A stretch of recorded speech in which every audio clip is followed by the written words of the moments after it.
Hey everyone, this is Heidi Gustad with another knitting tutorial for you. In this video, I'm going to walk you through how to work staggered slip stitches to form a really cute chevron repeating pattern.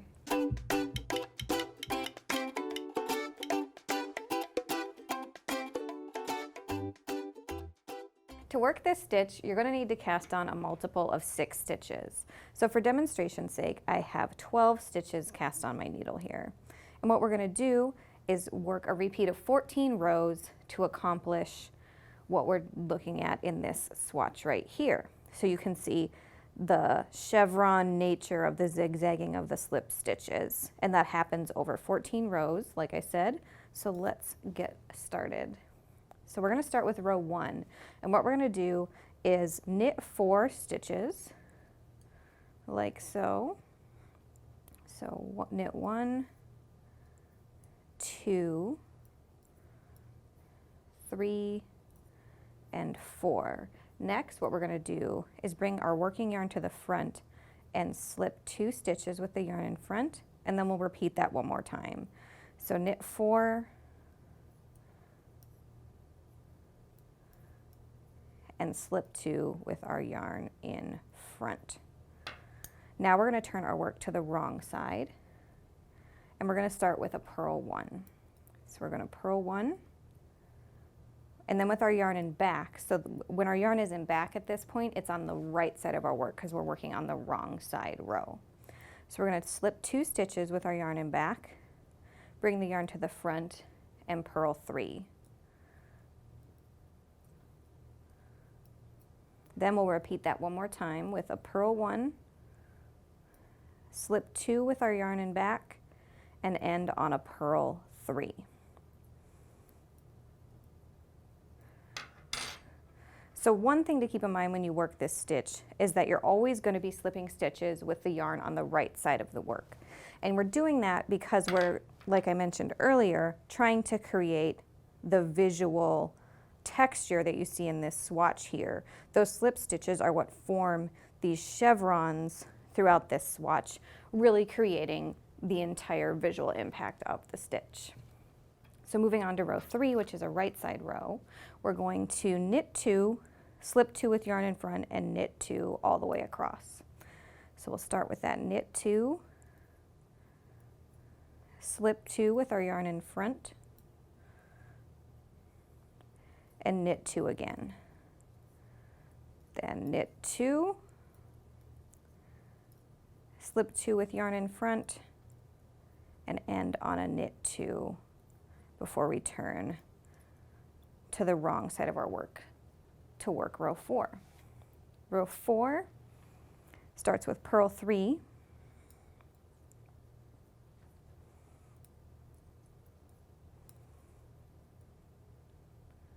slip 2 with yarn in back, and purl 1. Purl 3, one more time, slip 2 with yarn in back, end on that purl 1. Row 5 starts out right away with slip 2 with yarn in front. Now if you're working the stitch in the round or over more stitches, you might want to include an extra stitch on each end if you're working flat to make the slipping at the beginning and end of a row a little bit less awkward. But again, for demonstration's sake, I'm just showing you this over 12 stitches. So we're starting with slip 2 with yarn in front. So 1, 2, and next we are going to knit 4. Then again, slip 2 with yarn in front, knit 4.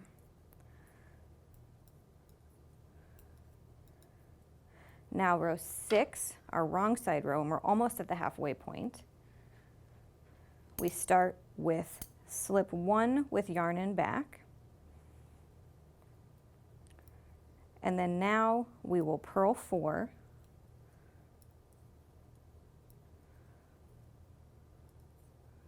slip 2 with yarn in back, and now you'll repeat that purl 4, slip 2 with yarn in back until you have just 5 stitches left, which is where I'm at now on this needle. Then we're going to end up with purl 4, and slip 1 with yarn and back. So we're doing this because if we're looking at the right side, you can see that this row started and ended with a slip stitch. So what we're doing there is the repeat of our slip stitches has run off the edge of our work. And so instead of having 2 stitches to slip like we have for previous rows, we just have 1 on each end, just to keep that straight for you guys. Now for row 7, we knit all the way across. So we have this gap row, which indicates the halfway point in this split slipped chevron stitch. That's a little bit of a tongue twister. But what's nice about this break row is it gives you a chance to reset and to double check that you haven't messed up your slipping stitches in front or in back, or the placement of your slip stitches. Because kind of like with color work, this slip stitch pattern is all about getting those slip stitches placed correctly for the visual, repeating, beautiful impact that this stitch can have. Moving on to the second half of this stitch, so the last 7 rows of this 14 row stitch, we're on row 8, which is a wrong side row. So we're going to begin with purl 2, slip 2 with yarn and back, purl 2, and then we'll do that one more time. Purl 2, slip 2 with yarn and back, and purl 2.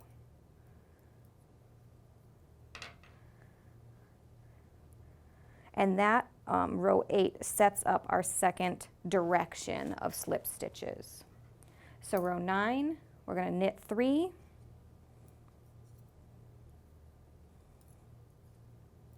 slip 2 stitches with our yarn in front, knit 1, knit 3 again,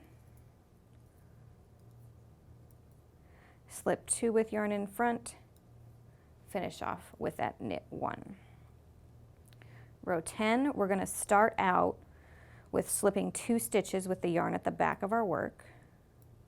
1 slip, 2 slip, purl 4,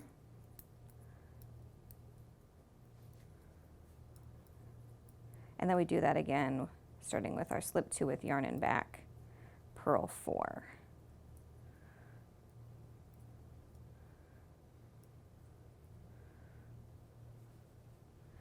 Next for row 11, a right side row, we're going to slip 1 with yarn in front to start, and this is another one of those rows that starts and ends with just 1 slip stitch. So slip 1 with yarn in front, then we will knit 4,